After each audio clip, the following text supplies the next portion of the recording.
Well, ladies and gentlemen, welcome to our regular programming of the week. After meeting that little phenomenon, I call him Little Parashara. And yes, he is going to be coming back. He's actually going to teach us about Prashna astrology. And there's two types of Prashna. One Prashna is when the person asks you a question. The other one is while they're walking to you, what is their problem? So we're going to discuss some of these dynamics. It's going to be happening in June, I believe. Okay. And obviously, if you haven't checked that video out, I just uploaded that maybe like 2 days ago. Okay. On my channel. It's yesterday. It's called Child Prodigy Astrologer. And I'm so glad I got to introduce him to the world. His emails are blowing up. So happy. Like, he's just getting his due now, man. So it's on. I think he's going to bring astrology to like 100% accuracy. He's probably going to put astrology books in colleges and high schools and universities probably across the world. But anyway, let's come back to Earth, to an Asura like me, who's going to be talking about the conjunction today of Sun, Venus, Jupiter, and Ketu. And what happens when these four planets are conjunct in your particular horoscope. And as always, if you do not know, if you have this conjunction, where it's placed, what sign it's in, what nakshatra it's in, all your astrological details, for that, check out the links here. Check out my full astrological report on option 5 and 6, along with all my consultations at this link. So, let's talk about our conjunction today. So when you have these four planets conjunct together, where Sun, represents your original self, your soul, is part of your character, your personality.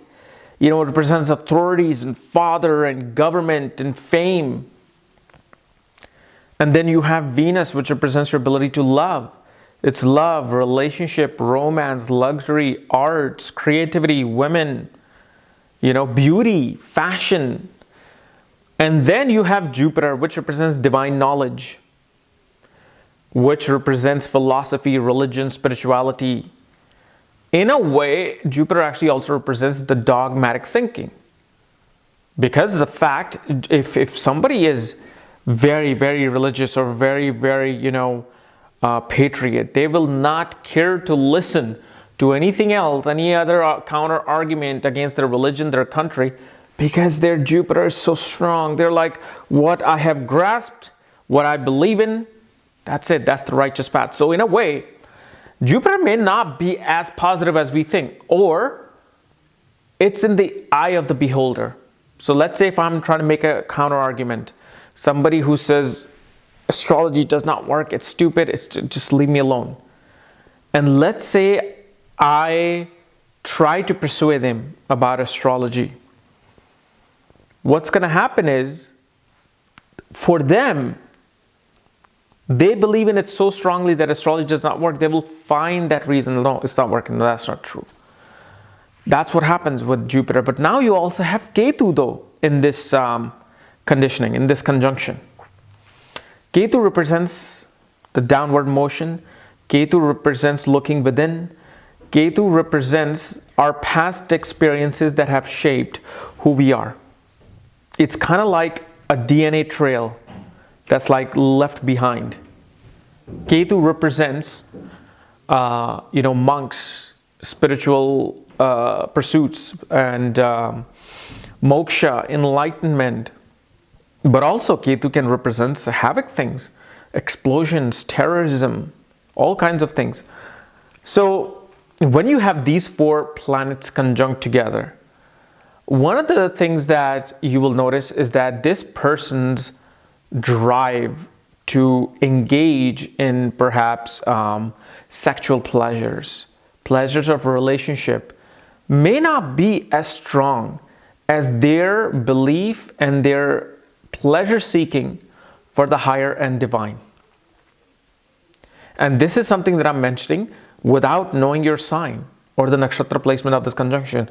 But what happens is these people find pleasure in books, finds pleasure in knowledge, finds pleasure in teachers and gurus. This shows that your father could be a high priest in society. This shows that your father would have the strongest say in your relationships in life.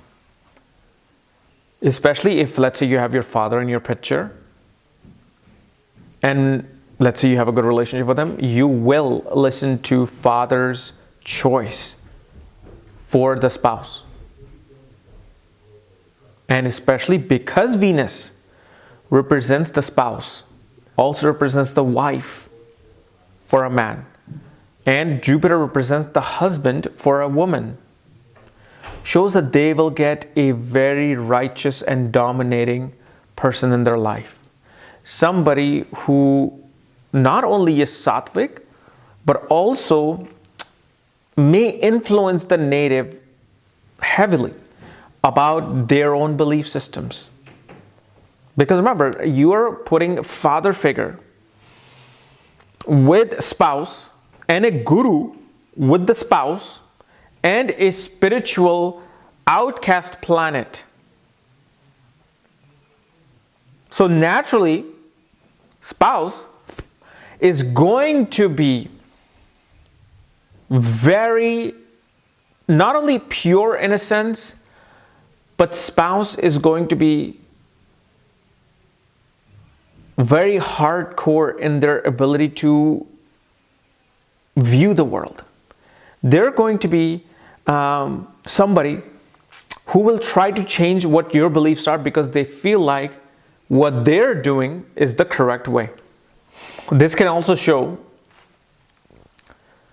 that, especially if this conjunction occurs, in 12th, 4th, or 8th house, your spouse may actually find spiritual enlightenment in this life. Your spouse will become a guru to you. Also, you will notice, regardless of the sign, spouse naturally has a very masculine nature. Whether it's in a feminine sign, masculine sign, water sign, fire sign, spouse will be of a very, very masculine nature. So if you are a man with this conjunction, your spouse will have a very masculine nature to them, like wanting to just be in control, wanting to be in the driver's seat. Because see, we think of Sun and Jupiter as very soft and very sattvic and dharmic planet. What we fail to realize is the size of these planets. Size, and I'm talking about actual size. Like how many Earths or Venuses can you fit in the Sun? But compared to that, how many Jupiters can you fit in the Sun? And how many other planets can you fit in Jupiter? Just by looking at the astronomical logic, you have to understand, first of all, these are two very big giants. 2, they're very masculine. 3, they're very fiery. Why are they fiery? Because of the fact the Mool Trikon placement of Jupiter and Sun is happening in fire signs. Leo for Sun, Sagittarius for Jupiter. Then you have Ketu in this mix. Ketu itself is a reflection of Mars. Ketu is all about conquering. Ketu wants to conquer. And Ketu feels like I have already conquered. So either be on my team or just don't be here at all, because my job is to just conquer. So when you have these 3 planets with a soft Venus, of course, you are going to get a spouse whose beliefs are extremely high to the point that their masculinity will dominate what your beliefs are.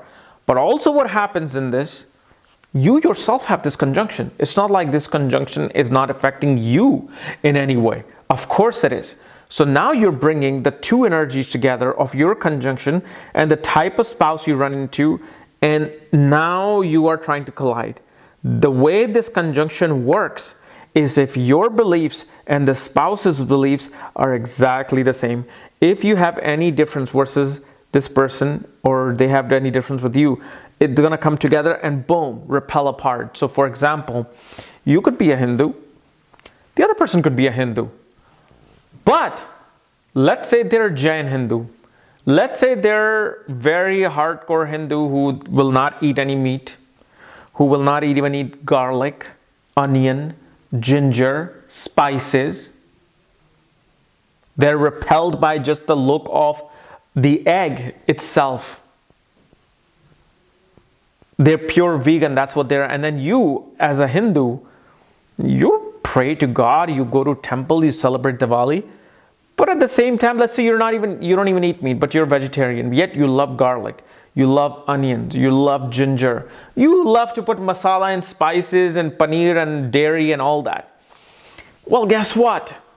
You don't want to budge, they don't want to budge. It's going to come, collide, and repel.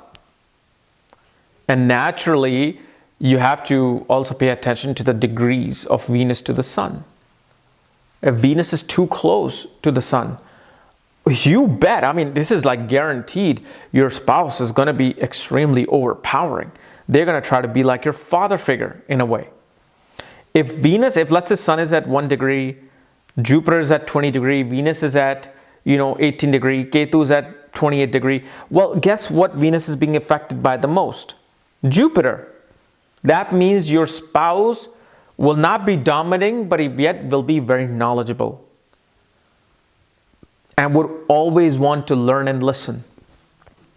So degrees do make a difference, but again, they will, as soon as a planet is in a zone of the zodiac, I don't care if they're 1 degrees apart to 29 degrees, somehow, some way, it will affect this.